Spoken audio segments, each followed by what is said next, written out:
নমস্কার, সবাইকে স্বাগত জানিয়ে শুরু করছি হেলথলাইনের একটি নতুন এপিসোড। হেলথলাইন আপনাদের এবং আমাদের সুস্থতার কথা বলে। শরীরে নানা রকম রোগ ব্যাধি তো রয়েছে, বিভিন্ন রকম অর্গ্যানে সেটা বাসা বাঁধে, এবং তাই যদি হয় আমরা আগে থেকে জানতে পারলে কিছু লক্ষণ সতর্ক হতে পারি, সচেতন হতে পারি, আর সঠিক সময় একজন ডক্টরের পরামর্শ নিয়ে সুস্থ হতে পারি। সুতরাং আমাদের বুঝে নেওয়া দরকার কোনটা সঠিক সময়, কি কি লক্ষণ দেখা দিলে আমরা ডিলে করব না, কোনো রকম দেরি করব না, সঠিক সময় একজন ফিজিশিয়ানের কাছে পৌঁছে যাব। আজকে যে বিশেষ বিষয় নিয়ে আলোচনা করব, কিডনি সংক্রান্ত নানা রকম সমস্যা, যেগুলো সমস্যার আমরা সম্মুখীন হয়ে থাকি আকসার। সঠিক সময়ে যদি আমরা সঠিক পদক্ষেপ না নিতে পারি, ট্রিটমেন্ট না দিতে পারি, সেটা কিন্তু প্রাণঘাতক পর্যন্ত হতে পারে। আজকে আমাদের আলোচ্য বিষয় থাকছে রেনাল স্টোন, সিস্ট এবং টিউমার। এই বিষয়ে যিনি বিশদে আলোচনা করবেন, আমাদের স্টুডিওতে উপস্থিত রয়েছেন doctor Tapas Pramanik, medical officer from RG Kar medical college and hospital. অনেক স্বাগত ডক্টর আপনার। ডক্টর, আমরা কিডনি এমন একটা ভাইটাল অর্গ্যান শরীরে, সেই অর্গ্যানে নানা রকম দেখেছি সমস্যা হয়, এবং সঠিক সময়ে মানুষ যদি বুঝতে না পারেন, বহুদিন ধরে হয়তো ফেলে রাখছেন, কিছু কিছু সমস্যা হচ্ছে, কিন্তু অনেকদিন ফেলে রাখার ফলে একটা সিভিয়ার কন্ডিশনে চলে গেল, যার পরে আমরা দেখা যাচ্ছে একটা ডায়ালিসিস করানো হচ্ছে পেশেন্টটিকে, অনেক সময় লাইফ থ্রেটনিং পর্যন্ত হতে পারে। আজকের বিষয়টাই এমন। প্রথমে আসি আমরা কিডনি স্টোনে। কিডনি স্টোনটা আসলে কি এবং এটা কত প্রকারের হতে পারে? দেখুন, কিডনি সংক্রান্ত এর আগেও বেশ কয়েকটা আলোচনা হয়েছে। Chronic kidney disease, nephrotic syndrome, nephritic syndrome বা ডায়ালিসিস, এই সমস্ত নিয়ে হয়েছে। তো আজকের যে টপিকটা মেনলি, দেখুন, কিডনি নিয়ে একটা ভয়ের কারণ সবসময় থাকে, কারণ মানুষের মনে একটা কিন্তু বড় আতঙ্ক হচ্ছে ডায়ালিসিস, যে কিডনিতে কিছু একটা হলে তার ডায়ালিসিস হতে পারে। এখন দেখুন, ডায়ালিসিস অবভিয়াসলি একটা ভয়ের কারণ কিছু মানুষের ভিতরে আছেই, সেই স্টিগমাটাকে সহজে দূর করা যাবে না। কিন্তু এখন বিভিন্ন সোশ্যাল মিডিয়া বা আপনাদের এই সমস্ত মিডিয়ার মাধ্যমে মানুষের ভিতরে একটা সচেতনতা তৈরি হয়ে অনেকটা দেখেছি যে 10 সাল আগে মানুষ যেরকম ভয় পেত, এখন সেটা ভয় পায় না। এবার সবাই জানে কিডনি, মানে একটা পোর্শন মানুষ জানে কিডনির রোগ মানেই শুধুমাত্র মনে হয় কিডনি খারাপ হবে এবং ডায়ালিসিস করতে হবে। ব্যাপারটা তা নয়। তো আরো কিছু কিছু রোগ আছে, যেমন যেটা সিকেডি হলে সেটা ঠিক হয় না, আমরা জানি ডায়ালিসিস করতে হয়, নাহলে ট্রান্সপ্লান্ট করতে হয়। কিন্তু এমনও কিছু রোগ আছে যে রোগগুলো কিডনির রোগ, সেগুলো ধরুন ডায়ালিসিস বা এই সংক্রান্ত ব্যাপার থাকেই না। তো সেগুলো নিয়ে হয়তো মানুষ অনেক সচেতনতা কম। কিন্তু হ্যাঁ, আমরা যখন হসপিটালে বা কখনো বাইরে চেম্বারে পেশেন্ট আসে বিভিন্ন কিডনি রোগী, তার ভিতরে কিন্তু কিছু কমন রোগ দেখা যায় বা কমন সমস্যা দেখা যায়। তারা আসে রেনাল সিস্ট নিয়ে, কেউ রেনাল টিউমার নিয়ে, কেউ আসে রেনাল স্টোন নিয়ে। এবং রেনাল সিস্ট তো খুব কমন, তার সাথে আপনি যদি রেনাল স্টোনটা দেখেন, সেটাও অনেকটা পাওয়া যায়। এবার দেখুন, রেনাল স্টোন আর এই রেনাল সিস্ট আর রেনাল টিউমার, এই দুটো কিন্তু অনেক সময় ইনসিডেন্টাল ফাইন্ডিং, মানে দেখা যাচ্ছে অন্য কোনো কারণে তারা আল্ট্রাসোনোগ্রাফি করেছে, তখন ধরা পড়লো, তো তারপরে তারা ডক্টরের কাছে এলো, কোনো সিমটম নেই, অ্যাসিমটমেটিক। আর রেনাল স্টোনটা বেসিক্যালি দেখা যাচ্ছে কোনো বাইল্যাটারাল ফ্লাঙ্ক পেন হয়েছে, ওষুধ খাচ্ছে, সারছে না, লোকাল কোনো ফিজিশিয়ানকে দেখিয়েছে, তারপরে তিনি হয়তো আল্ট্রাসোনোগ্রাফি করার পরামর্শ দিয়েছেন এবং পরবর্তীকালে স্টোন ধরা পড়ে। তো আমরা শুরুতেই যে রেনাল স্টোন আসি, দেখুন, রেনাল স্টোন বলতে কিডনিতে পাথর হওয়া। এবার সবাই গল ব্লাডারের পাথর সম্পর্কে খুব মানে আমাদের অন্তত কম বেশি সব মানুষই সচেতন। এবার যে কোনো মিনারেল বা সল্ট ডিপোজিটের একটা হলে, পাথর যদি হয়, সেটা কিডনিতে যখন ডিপোজিশন হয় তখন সেটাকে স্টোন বলছে। এখন দেখুন, এই স্টোন গুলো বেশ কয়েক রকম টাইপের আছে। একটা যেমন হচ্ছে ক্যালসিয়াম অক্সালেট স্টোন। এই ক্যালসিয়াম অক্সালেট স্টোনের সাথে অনেক সময় দেখা যাচ্ছে যে ক্যালসিয়াম ফসফেটও থাকে। এবার এটা কেন হয়? এটা হচ্ছে, দেখুন, যখন হাই অক্সালেট ফুড, আমরা যে খাবার খাই, যে ডায়েট থাকে, তার ভিতরে দেখা যাচ্ছে যদি অক্সালেটের কম্পোনেন্ট বেশি থাকে, তখন সেটা আলটিমেটলি কিন্তু এই কিডনি স্টোন তৈরি করতে পারে। এবং এটাই মোটামুটি বেশি দেখা যায়, প্রায় 80%-এর কাছাকাছি, 70 to 80। আর একটা সেকেন্ড টাইপ যেটা আসছে, একটু ইন্টারাকশন করছি, এই যে অক্সালেটেড ফুড বলছি আমরা, সেগুলো বেসিক্যালি কি কি হয়? অক্সালেট ফুড অনেকগুলো আছে। আমি একদম এই টপিকটা লাস্টে এর ডায়েট মডিফিকেশনটা বলবো, তার আগে এর ইনিশিয়াল ফেজটা বলে নিই। ইউরিক অ্যাসিড, আরেকটা হচ্ছে ইউরিক অ্যাসিডের, মানে ইউরিক অ্যাসিডের স্টোন হয়, সেখানেও একই। আমরা যেটা বলি যে ইউরিক অ্যাসিড বেড়ে যাচ্ছে, তো সেখান থেকেও কিন্তু ইউরিক অ্যাসিডের স্টোন তৈরি হতে পারে, কিডনিতে সেটা ডিপোজিশন হতে পারে। তার জন্য কিছু ডায়েট মডিফিকেশন লাগবে। নাম্বার 3 আর একটা হচ্ছে স্ট্রোভাইট এই স্টোন, যেটাকে আপনার যদি কোনো রেকারেন্ট ইউটিআই হয় তখন সেখান থেকে কিন্তু স্টোন হতে পারে। আর একটা কিছু রেয়ার ডিজিজ আছে, সেই রেয়ার ডিজিজে সিস্টিন স্টোন হয়, সেগুলো খুব একটা ইম্পর্টেন্ট নাই। এখানে আমাদের সব থেকে ইম্পর্টেন্ট বিষয় হচ্ছে অক্সালেট স্টোন আর একটা হচ্ছে ইউরিক অ্যাসিডের স্টোন। এই দুটো স্টোনে কিন্তু ডায়েট মডিফিকেশনটা অত্যন্ত দরকার। এইবার দেখুন এই স্টোনগুলোতে যে কোনো মানুষ যখন কোনো ডায়াগনোসিস হলো, এবার এটা তো সহজে বোঝা হয় না, বা স্টোনের আপনি যদি অ্যানালিসিস না করেন তো আপনি বুঝতে পারবেন না যে এটা অক্সালেট স্টোন বা ইউরিক অ্যাসিড স্টোন। এবার সেটা দেখুন সবসময় সম্ভবও হয় না। এবার আমাদের এই জন্যই বলা হয় লাইফস্টাইল মডিফিকেশনটা দরকার, কারণ এর যে ট্রিটমেন্ট প্রসিডিওরে সার্জারি সবসময় লাগে সেটা নয়। আমরা যদি মানে ধরুন কোনো একটা পেশেন্ট চেম্বারে এসছে বা হসপিটালে এসছে, তার ফ্ল্যাঙ্ক পেন হচ্ছে, মানে তার যে সিমটমগুলো মেনলি দেখা যায় এই একটা সিমটমই বেশি দেখা যায়, এটা ফ্ল্যাঙ্ক পেন, সেটা গ্রয়িংয়ে হয়তো রেডিয়েশন হতে থাকলো। এবার সেই স্টোন থেকে অনেক সময় কমপ্লিকেশন হতে পারে, কিন্তু প্রাইমারি স্টেজে এদের ফ্ল্যাঙ্ক পেনটাই নিয়ে বেশি আসে। তখন আপনি আলট্রাসাউন্ড করলেন, দেখতে পেলেন কিডনিতে স্টোন আছে, এবার তখন হচ্ছে সেই অনুসারে ট্রিটমেন্ট করতে হবে। আর স্টোন যেগুলো দেখা যায় সেই স্টোনের ভিতরে অক্সালেট আর ইউরিক অ্যাসিড বললাম। এবার এটাকে আপনি ডায়াগনোসিসটা কি করে করবেন? ডায়াগনোসিসটা করতে গেলে আপনাকে গোল্ড স্ট্যান্ডার্ড মোটামুটি ইউএসজি করে, অনেক সময় দেখা যাচ্ছে নন কন্ট্রাস্ট সিটিও দরকার পড়ে, ইউরিন অ্যানালিসিস করতে হতে পারে, তারপরে ক্রিয়েটিনিন করা যেতে পারে, তার সাথে ক্যালসিয়াম করা যেতে পারে। এই টেস্টগুলো মেনলি করা যেতে পারে। এই ইনভেস্টিগেশনগুলো যদি আপনার করা হয় তাহলে হচ্ছে আপনি কিডনি স্টোন সম্পর্কে মোটামুটি একটা ধারণা পেতে পারবেন, এবং তারপরে আপনাকে ট্রিটমেন্টে এগোতে হবে। দেখতে হবে যে কিডনি সাইজ কেমন। কিডনির সাইজ দেখুন মোটামুটি আপনি ধরে রাখুন 10-এর নিচে, মানে 1 থেকে 6 মিলিমিটার পর্যন্ত ওষুধ খেলে জল খেলে বেরিয়ে যায়।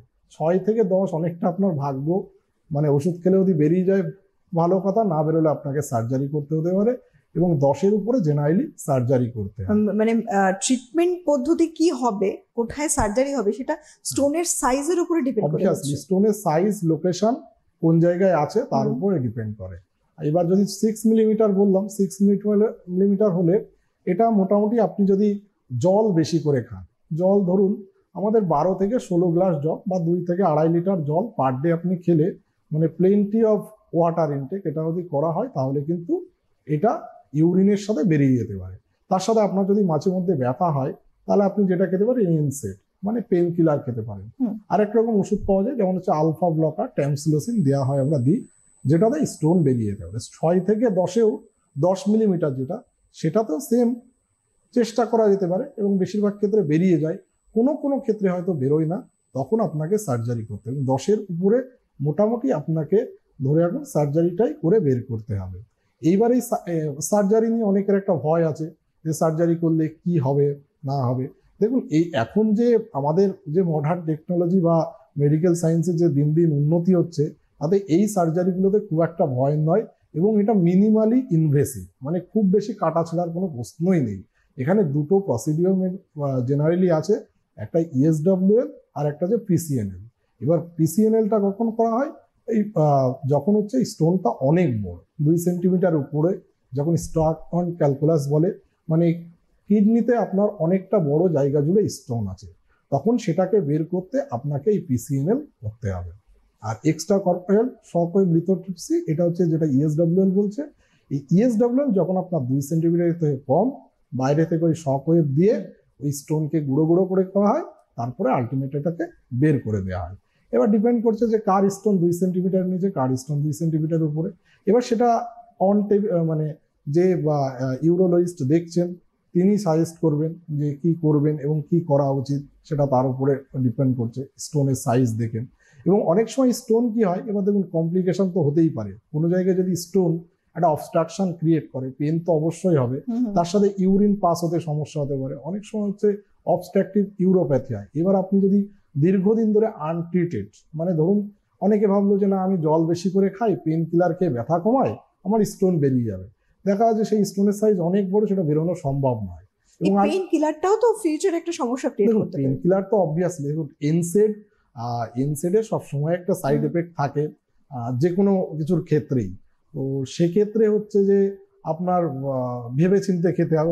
লং টাইম পেন কিলার লাগে না, যে ওষুধে বা যার সাইজ খুব ছোট আছে তাকে ধরুন আপনি জল খাওয়ালেন বা লাইফস্টাইল মডিফিকেশন করলেন, ডায়েট চার্ট, তো সেক্ষেত্রে তার বেরিয়ে গেল, খুব বেশি পেন কিলার লাগে না। কিন্তু দেখা যাচ্ছে একটা মানুষ সে যদি ভাবে আমি লং টাইম পেন কিলার খেয়ে ব্যথা কমাবো, সার্জারির দিকে যাব না, আলটিমেটলি কিন্তু সেটা কিডনি ড্যামেজ করতে পারে। এবং কিডনি ড্যামেজ মানে তার একটাই উদ্দেশ্য, সেটা হচ্ছে আলটিমেটলি সিকেডি হয়ে অবস্ট্রাকটিভ ইউরোপ্যাথি থেকে আলটিমেটলি ওই ডায়ালিসিস অ্যান্ড রেনাল ট্রান্সপ্লান্টের দিকে এগোতে হবে। ডক্টর, একটা বিষয় যে একটা মানুষের স্টোন হয়েছে এবং স্টোনটা আস্তে আস্তে যত বড় হচ্ছে, ডেভেলপ করছে, তত বেশি তার কমপ্লিকেশনস গুলোও বাড়ছে, তার সমস্যাগুলোও বাড়ছে। কিন্তু মানুষ বুঝবেন কি করে, কি বেসিক্যালি মানে লক্ষণ দেখলে তারা বুঝবেন যে এখন কিডনির একটা সমস্যা তৈরি হচ্ছে? মেবি স্টোন মানুষের পক্ষে বোঝা সম্ভব নয়, এবং তারা সঠিক সময় ডক্টরের কাছে যাবেন। দেখুন, যে কোনো পেশেন্টে যদি তারা ফ্লাঙ্ক পেন নিয়ে রিপ্রেজেন্ট করে, এছাড়াও অন্যান্য সিমটম হয়, ধরুন হিমাচুরিয়া, ইউরিন দিয়ে ব্লাড হওয়া, এবং মেনলি যেটা হয় ফ্লাঙ্ক পেন, এবং ফ্লাঙ্ক পেনের পরেই আপনি দেখা যাচ্ছে যে নর্মাল পেন কিলার খেলেন, ঠিক হলো না। স্বাভাবিকভাবে কিডনিতে স্টোন থাকলে সেটা ঠিক হওয়ার কথা নয়, হয়তো টেম্পোরারিলি ঠিক হলো। এবার তিনি হয়তো কোনো একজন লোকাল ফিজিশিয়ান, তার হোম ফিজিশিয়ান হোক বা হসপিটাল হোক, দেখালেন, তিনি ইউএসজি প্রেসক্রাইব করবেন।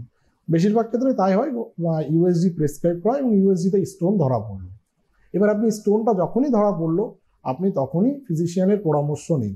প্রথম কথা হচ্ছে যে 6 মিলিমিটারের কম হলে আপনি ওষুধ খান, এবং আপনি তারপরে ডক্টরই আপনাকে গাইড করবে। এবং ওষুধ মানে এই যে জল বা আলফা ব্লকার খাওয়ার পরে আপনাকে আবার রিপিট ইউএসজি করে দেখতে হবে যে স্টোনটা বেরোলো কিনা। এবার দেখা যাচ্ছে স্টোনের সাইজ 10 মিলিমিটারের উপরে, যেটা বেরোনো সম্ভব নয়। এবার আপনাকে তখন সাথে সাথে একজন ইউরোলজিস্টের কনসাল্ট করতে হবে যে আমরা এই স্টোনটা এখন অপারেশন করে বের করব। এবার আপনি যদি ওটা নিয়ে বসে থাকেন ঘরে, তাহলে আপনার কি হবে, কমপ্লিকেশন বাড়বে, অবস্ট্রাকটিভ ইউরোপ্যাথি হবে, হাইড্রোনেফ্রোসিস হবে, এবং আলটিমেটলি কিডনি কিন্তু ড্যামেজ হতে শুরু করবে। এই জন্য আপনার এটা বসে থাকলে চলবে না। এবং আরেকটা যে জিনিসটা আপনি বললেন যে সাবধান হওয়ার ব্যাপার, সব থেকে বড় ব্যাপার হচ্ছে যে কিডনি স্টোন হলে পরবর্তীকালে সেই পেশেন্টের আবার কিডনি স্টোন হওয়ার একটা প্রবাবিলিটি থাকে। তো সেই সমস্ত মানুষের ক্ষেত্রে যাদের কিডনি স্টোন হয়, দেখবেন অনেক পেশেন্ট আমরা পাই তাদের লাইফ টাইমে বেশ কয়েকবার স্টোন হয়েছে। তো তাদের লাইফস্টাইল মডিফিকেশনটা কিন্তু অত্যন্ত দরকার। এবার প্রথমে একবার স্টোন হয়ে গেল, পরে আবার একটা থাকছে প্রবণতা যে স্টোন হতে পারে, মানুষ কি কি করবেন তাহলে? হ্যাঁ, এইটাই হচ্ছে সব থেকে বড় মডিফিকেশন, সেটা হচ্ছে ডায়েট মডিফিকেশন। ডায়েট মডিফিকেশন বলতে ধরুন প্রথমেই বললাম আপনি 12 থেকে 16 গ্লাস মতো জল খাওয়া, 2 থেকে 2.5 লিটার মতো পার ডে জল খাওয়া। এখন দেখুন, কারো কারো যদি এবার বলে যে না, কারো কিডনি ডিজিজ আছে, কারোর হার্টের সমস্যা আছে, কারো দেখা যাচ্ছে জল খাওয়ার রেস্ট্রিকশন আছে, তো সেক্ষেত্রে আপনাকে অবভিয়াসলি দুটোকে অ্যাডজাস্ট করতে হবে। আপনাকে যে ডাক্তারবাবু চিকিৎসা করছেন তার পরামর্শ নিতে হবে, যেটা স্টোন বেরোনোর জন্য জল খেতে হবে বেশি বলেছে, আবার ওদিকে আমার হার্ট ডিজিজ আছে, অন্যান্য ডিজিজ আছে, তার জন্য হচ্ছে জলের আর কি রেস্ট্রিকশন আছে, তো আমি কি করবো? তো সেই জায়গায় তখন ডাক্তারবাবু দুটো অ্যাসপেক্টেই অ্যানালিসিস করে দেখবে যে কোনটা করা বেটার হবে। তো সেই পরামর্শ মতো, গাইডলাইন মতো আমাকে মেনে চলতে হবে। এবং কিছু কিছু ডায়েট আছে, এই যে বললাম অক্সালিক অ্যাসিডের স্টোন, মানে অক্সালেট, হাই অক্সালেট ফুড যেগুলো আছে আপনাকে সেগুলো অ্যাভয়েড করতে হবে। মানে যেগুলো বেশি অক্সালেট থাকে, আপনি তো সব পুরো মানে সব ফুডেই কম বেশি অক্সালেট থাকে, তো পুরো তো সব ফুড অ্যাভয়েড করা সম্ভব নয়। যেগুলো বেশি আছে সেগুলোকে বন্ধ করতে হবে। যেগুলো ইউরিক অ্যাসিড বেশি তৈরি হয়, সেগুলোতে আপনাকে হাই পিউরিন ডায়েট বা হাই পিউরিন ফুডস, এইগুলোকে আপনার লিমিটেশন আনতে হবে। এইবার এগুলো কি কি হতে পারে হাই অক্সালিক ফুডের অক্সালেটের ভেতরে? ধরুন এই যে আমরা যে পালং শাক খাচ্ছি, এই ফুলকপি, টমেটো, এগুলোতে অনেক বেশি থাকে। তো এগুলোকে হচ্ছে দেখুন একদম পুরো বন্ধ করা সম্ভব নয়। এবং কখনো বলা হয় যে প্রচুর পরিমাণে আয়রনও থাকে, পালং শাক বেশি করে খান। এবার আপনাকে অ্যাডজাস্ট করতে হবে, যে টাইমে আপনার কিডনি স্টোন হয়েছে এগুলোকে আপনার লিমিটে আনতে হবে। এগুলো দেখুন একদম পুরো আমরা যদি বলি ইনপ্র্যাকটিক্যাল, থিওরিটিক্যালি অনেক কিছু হয়, ইনপ্র্যাকটিক্যাল মানে কোনো মানুষের পক্ষেই সম্ভব নয় যে একদম 100%, আমার যেটা প্র্যাকটিক্যাল অভিজ্ঞতাই বলে যে 100% সম্ভব নয় পুরোপুরি একদম ডায়েট যেভাবে লিখে দিয়েছে বা আমি লিখে দিলাম সেটাকে ফলো করা। যেমন হচ্ছে যাদের সুগার আছে তাদের জন্য এখন এই আমের সিজন, এখন যদি আমি বাঙালি যারা আম খেতে এত ভালোবাসে তাদেরকে আমি যদি বলি আপনি আম খাবেন না, আম খেলে দুটো সমস্যা, তার একটা হচ্ছে সুগার বাড়বে, আবার পটাশিয়াম বাড়বে, তো দুটোই তার ক্ষেত্রে ক্ষতিকারক। এখন সেই মানুষকে যদি বলি আপনি আম একদমই খাবেন না, সে তো পুরো অখুশি হবে। তার জন্য বলা হয় যে আপনি লিমিটে খাবেন, মানে ওইগুলোই যেহেতু এই রিস্ক বেশি, তাহলে আপনাকে কি করতে হবে, কম করে খাবেন। তো আমার এটা বলার উদ্দেশ্য আপনি অক্সালেট ফুডটাকে লিমিটে আনবেন, মানে যেগুলো খুব বেশি থাকে সেগুলোকে আপনি যত পারবেন কম খাবেন। মানে অনেকে আছে না যে ওটাই বেশি করে খায়, মানে আম তার ভালো লাগছে বলে সে আমটাই খেয়ে আছে, যার মিষ্টি ভালো লাগে সে মিষ্টি খেয়ে আছে, সে তার সুগারের তোয়াক্কা করছে না। তো আপনার যার কিডনি স্টোন আছে আপনাকে তো কিছু জিনিস ফলো করতেই হবে। যেমন টি অ্যান্ড কফি, এখানে ক্যাফেইন বেশি থাকে, তো আপনাকে কি করা উচিত, টি কফিটাকে আপনার এই ক্যাফেইন বেশি থাকলে তখন আপনার এই কিডনি স্টোন হওয়ার প্রবাবিলিটি বেড়ে যায়। তো আপনাকে অবভিয়াসলি এটাকে লিমিটে করতে হয়। এখন কেউ কেউ দেখা যাচ্ছে 10 থেকে 15 কাপও চা খায়, আবার কেউ 1 কাপ চা খেয়েও সন্তুষ্ট। তো আপনাকে তো এটা বুঝতে হবে যে আমার ক্ষেত্রে এই প্রবাবিলিটি হাই, মাঝে মধ্যে স্টোন হয়, আমার ব্যথা হয়, ডক্টরের কাছে ছুটে যেতে হয়, তাহলে সেটা তো আমার উচিত নয়। তাহলে আমাকে একবার যখন বেসিক্যালি স্টোন হয়ে গেছে আরো একবার হতে পারে, দুবার তিনবার আরো হতে পারে, সেক্ষেত্রে পুরোপুরি ডক্টরকে ফলো করতে হবে, ডক্টরের ইনস্ট্রাকশন ফলো করতে হবে। এইবার হচ্ছে এইগুলোকে ধরুন ইউরিক অ্যাসিড, যেগুলোকে আমরা অনেক কিছু ফুড আছে যেগুলো বলি ইউরিক অ্যাসিড বেড়ে যায়, যেমন হচ্ছে রেড মিট বলতে এই যে চিকেন, মাটন, এগুলো যেগুলো খাচ্ছেন, এগুলোতেও খুব বেশি পরিমাণ স্টোন হওয়ার সম্ভাবনা থাকে। এগুলো থেকে ইউরিক অ্যাসিড, এমনিতে বডিতে ইউরিক অ্যাসিড বেড়ে গিয়ে আপনার বিভিন্ন জয়েন্টে পেন হতে পারে। তো আপনি রেড মিট এগুলো তো খুব বেশি, মানে এগুলো লিমিট রাখা উচিত। এখন দেখুন অনেক মানুষ অনেক বেশি পরিমাণ খেতে পারে, কেউ কম খায়, সেটা ইন্ডিভিজুয়াল ভ্যারি করে। কিন্তু যাদের এই ধরনের রোগ আছে, কিডনি স্টোন হচ্ছে বা ইউরিক অ্যাসিড বারবার সমস্যা তৈরি হয়ে তাকে পায়ে ব্যথা হচ্ছে, তাকে এগুলো লিমিটে আনতে হবে। এবার অনেকে বলবে যে বেশি ক্যালসিয়াম খেলে কি, ডায়েটারি ক্যালসিয়ামে অসুবিধা নেই, যেমন হচ্ছে দুধ খেলে ক্যালসিয়ামটা বাড়ে, সেক্ষেত্রে অনেকে বলতে পারে যে স্টোন হতে পারে, তো খাওয়া কি উচিত না? দুধ অবভিয়াসলি খেতে পারে, তাতে অসুবিধা হয় না। মানে আমরা যেটা গরুর দুধ বা দুধ যেগুলো খাওয়া হয় তাতে কোনো অসুবিধা না হয়। দেখুন সোডাতে হচ্ছে বেসিক্যালি ক্যালসিয়াম কার্বনেট থাকে, তো ওটা ইউরিনের পিএইচ বাড়িয়ে দেয়, তো সেক্ষেত্রে আপনার স্টোনটা বেরিয়ে যেতেও সুবিধা করে। এইবার আপনি ওই সোডার ভিতরে যদি চিনি মিশিয়ে বেশি খান তাহলে তো অসুবিধা, ওইটা করা যাবে না। আপনি ওর ভিতরে বরং লেবু মিশিয়ে খেতে পারেন। আর এই যে কোল্ড ড্রিঙ্কসগুলো আছে, এখানে প্রচুর পরিমাণে সুগার বা অন্যান্য কম্পোজিশন থাকে, যেগুলোতে স্টোন ফরমেশনটা কিন্তু আরো বেড়ে যায়, কমায় না। আর এর সাথে আর একটা জিনিস হচ্ছে আপনার যেগুলো সিট্রাস ফুড বলে দেখুন আমাদের এই যে বিভিন্ন আপনি অনুষ্ঠান বাড়ি যাচ্ছেন বা কখনো খেতে যাচ্ছেন, সেখানে সব থেকে একটা ভালো জিনিস রাখা থাকে কোনটা, লেবু, পাতি লেবু, যেটা মানুষে খেতে চায় না। কিন্তু অবভিয়াসলি এই পাতি লেবু খাওয়া মানে অনেকটাই কিন্তু স্টোন ফরমেশন কমিয়ে দেয়।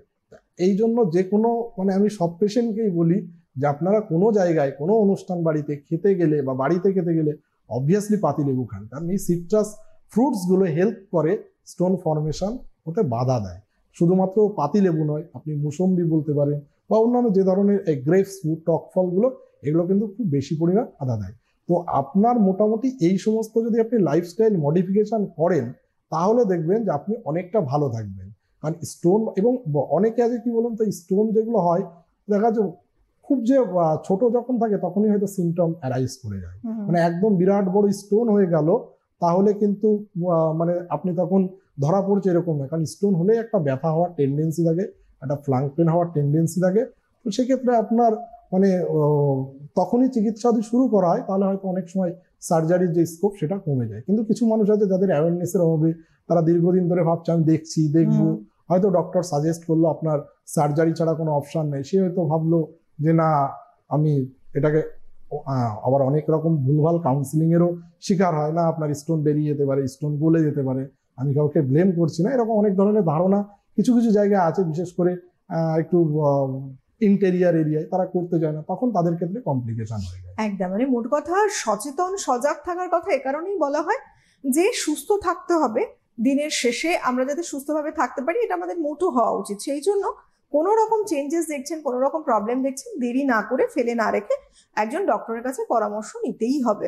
এবং তার আন্ডারে যখন আপনি রয়েছেন, তিনি যেভাবে আপনাকে গাইড করছেন সেই গাইডলাইন মেনেও আপনাকে কিন্তু চলা উচিত। এবং যে বিষয় বিশেষজ্ঞ, বারবার বলে থাকি, একটু খোঁজ খবর নিয়ে যাবেন সেখানেই যেখানে আপনি সুস্থ হতে পারেন।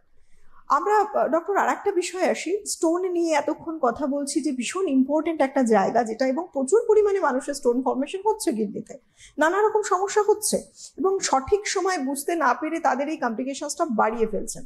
দেখা যাচ্ছে হেমাচুরিয়ার পর্যায়ে চলে গেল, কিংবা আরো কিছু কিছু সমস্যার সম্মুখীন হচ্ছেন, যাচ্ছেন ডক্টরের কাছে। খুব ভালো হলো, আই থিঙ্ক মানুষ উপকৃত হবেন, একটা টোটাল গাইডলাইন পেলেন ফুড হ্যাবিটের উপরে, কারণ ফুড হ্যাবিটের উপরে অনেক কিছু ডিপেন্ড করে থাকে। এইবার আসবো, আজকে যেহেতু আরেকটা প্রসঙ্গ রয়েছে সিস্ট এবং সঙ্গে টিউমার।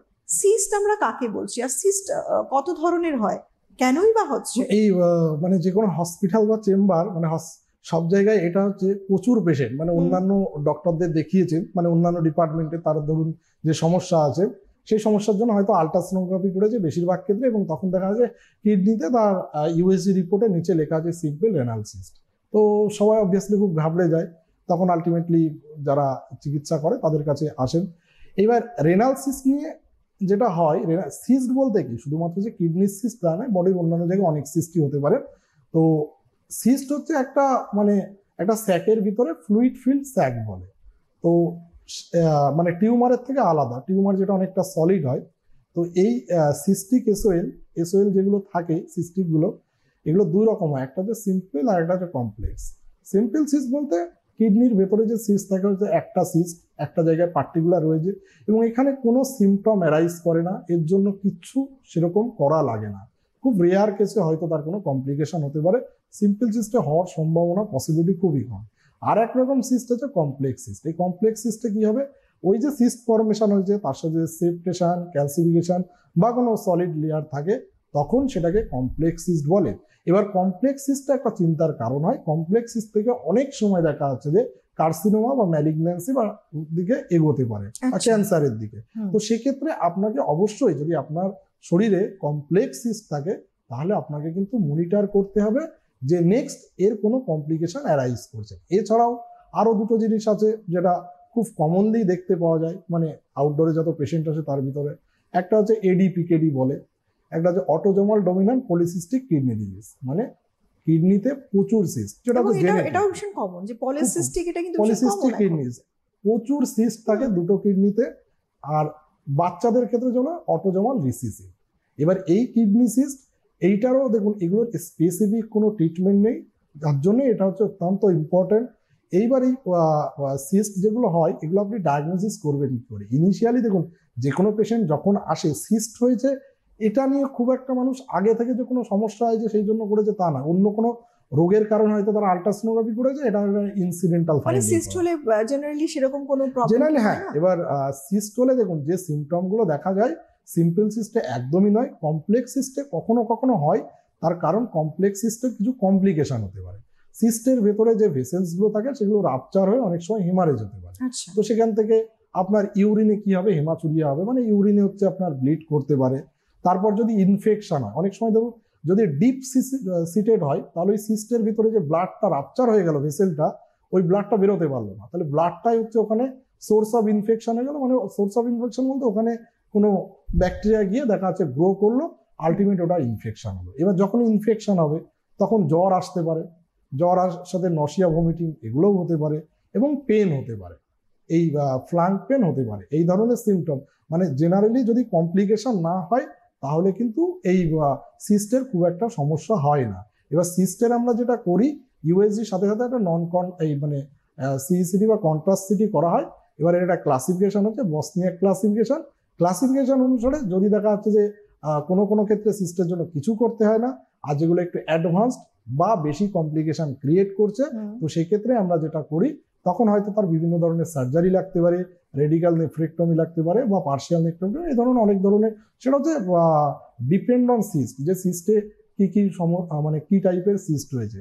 আর এই যে autosomal dominant polycystic kidney disease, এগুলোতে যে জিনিসটা হয়, এটাতে হয় হচ্ছে যে আপনার ধরুন ওই হাইপার টেনশন হতে পারে, মানে প্রেশার বেড়ে গেল, বা হিমাচুরিয়া হলো, বা ব্যথা হলো। এটার জন্য কিন্তু স্পেসিফিক কোনো ট্রিটমেন্ট নেই। আপনার আলটিমেট হচ্ছে এই হাইপার টেনশনের ট্রিটমেন্ট করতে হবে, ব্যথা হলে ব্যথার ওষুধ খেতে হবে। এটার উদ্দেশ্য থাকে যাতে এটা ভবিষ্যতে সিকেডি বা ক্রনিক কিডনি ডিজিজ না হয়, তার প্রোগ্রেশনকে আটকানো। তার জন্য আপনাকে বারবার ফলো আপ করতে হবে, মনিটর করতে হবে। বা এই ধরনের ডিজিজ যাদের আছে, তাদের যারা ফ্যামিলি মেম্বার আছে, মানে বাবা মার হলে ছেলে মেয়েদের আপনি ইউএসজি করুন, আমরা যেগুলো অ্যাডভাইস করি তাদের আছে, জেনেটিক্যালি হতে পারে। হ্যাঁ, সেই জন্য আমরা বাবা মার থাকলে আমরা হচ্ছে তাদের ছেলে মেয়েকে বলি আপনারা ইউএসজি করুন। এই জন্য সিস্ট নিয়ে সিম্পল সিস্ট হলে কোনো ভয়ের কারণ নেই, কিন্তু কমপ্লেক্স সিস্ট হলে আপনারা অবশ্যই সব ভয় বলতে না, আপনি মনিটর করবেন, এবং পিকেডি হলেও কিন্তু আপনি এই পলিসিস্টিক কিডনি ডিজিজ হলেও মনিটর করবেন। সুতরাং যা কিছুই সমস্যা তার একটা সমাধান আছে, সঠিক সময় ডক্টরের কাছে পৌঁছতে পারলে, নইলেই কমপ্লিকেটেড হয়ে যায় বিষয়টা।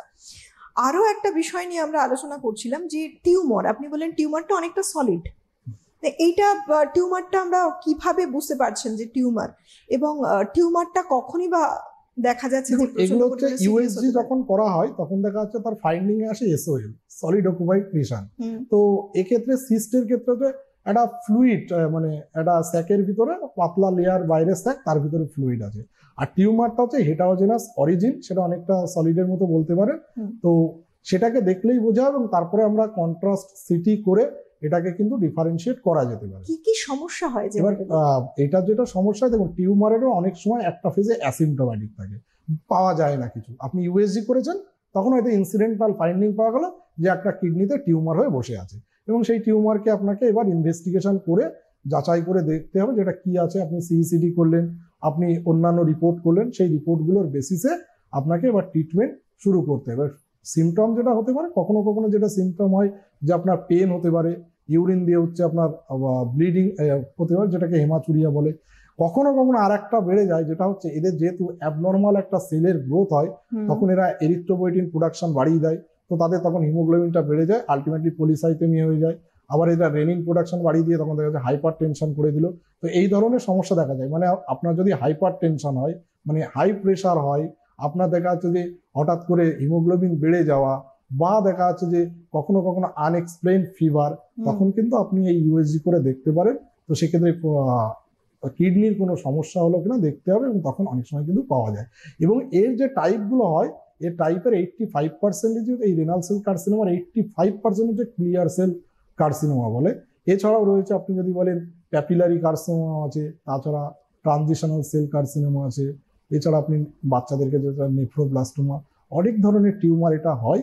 এবার মেনলি হচ্ছে রেনাল সেল কার্সিনোমার একটা সুবিধা হচ্ছে যে যখনই এটা ধরা পড়লো, আপনি তখনই যদি কোনো ইউরোলজিস্টের সাথে পরামর্শ করেন, তাহলে সেই সময় সার্জারি করে যদি বাদ দেওয়া যায়, যেটা করা হয় হচ্ছে রেডিক্যাল নেফ্রেক্টমি বা পার্শিয়াল নেফ্রেক্টমি, সেটা ডিপেন্ড অন হচ্ছে যে টিউমারটা কোন পজিশনে আছে, কিভাবে আছে, কতটা সাইজ।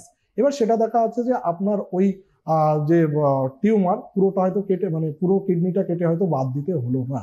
তো কিন্তু দেখা যাচ্ছে সেটা যদি স্প্রেড করার আগে, যদি স্প্রেড না করে থাকে, আপনি যদি সার্জারি করেন, তো এর প্রগনোসিস কিন্তু অত্যন্ত ভালো। তারপরে দেখা যাচ্ছে যদি স্প্রেড করে যায়, তারপরে তো বাকি অন্যান্য থেরাপি আছে, সেই অনুসারে আপনাকে ট্রিটমেন্ট করতে হবে। কিন্তু ওভারঅল আপনি যদি রেনাল সেল কার্সিনোমা যখনই ডায়াগনোসিস হয়েছে, অনেকে আবার একটা ধারণা আছে বায়োপসি করা যাবে কি যাবে না। দেখুন, বায়োপসি না করাটাই বেটার। তো সেক্ষেত্রে রিস্ক আরও বাড়তে পারে। সব থেকে ভালো অপশন, আপনি ইউরোলজিস্টের কাছে যান, সমস্ত রকম পরামর্শ নিন, এবং নিয়ে আলটিমেটলি আপনাকে যে সার্জারি যে প্রসিডিওর সেটা করুন, এবং সেটা করেই আপনি একটা ভালো ফলাফল পেতে পারেন। সুতরাং রেনাল ওরিয়েন্টেড যা কিছু সমস্যা, অর্থাৎ আপনার কিডনিতে যা কিছু সমস্যা, সেটা নিয়ে ভয় পাওয়ার কোনো প্রয়োজন নেই। বরং সতর্ক হলে, সচেতন হলে আপনার কোনো সমস্যায় সঠিক সময় ডক্টরের কাছে পৌঁছে যেতে পারবেন, তার পরামর্শ মেনে ট্রিটমেন্টের দ্বারা সুস্থ হতে পারবেন। তিনি সাজেস্ট করবেন আপনি কি করে সুস্থ হবেন, সেটা কিন্তু মানাটা জরুরি। ডক্টর, অনেক ধন্যবাদ আপনাকে। ধন্যবাদ আপনাদের সবাইকে। বলার একটাই কথা, সবাই সুস্থ থাকুন, ভালো থাকুন। নমস্কার।